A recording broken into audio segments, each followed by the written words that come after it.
আল্লাহ তাআলা যদি দয়া করে আমাদেরকে মাফ না করে, আমাদের বাঁচার কোনো উপায় নাই। আপনি কি ভেবেছেন আপনার নামাজ দিয়ে আপনি জান্নাতে যাবেন? আপনি তাহাজ্জুদ গুজার, সেজদা দিতে দিতে কপালে দাগ ফেলেছেন, এটা আপনারা জান্নাতে নেবে না। আপনি এলাকার সবচেয়ে বড় হাতেমটাই দানশীল, এই দানের ভরসায় বসে আছেন। দুশ্চিন কালো ভাব। আমাদের নামাজ, আমাদের রোজা, আমাদের ইবাদত, এগুলোকে মিজানের পাল্লায় উঠালে কোনো ওজনই হবে না। তবে আমাদের একটা কৌশল জানা আছে, আমরা আল্লাহর রহমতের ভিখারি। আমরা সেদিন আগেই গুনার স্বীকৃতি দিয়ে দেব। আমরা বলবো, আল্লাহ তুমি প্রশ্ন করার আগে তোমার একটা কথা বলি, আমারে কিছু জিজ্ঞেস করো না, আমি সব করেছি।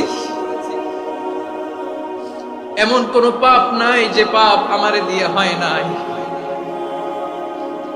তোমার রহমত দিয়ে তুমি জান্নাতে পাঠাবা। তোমার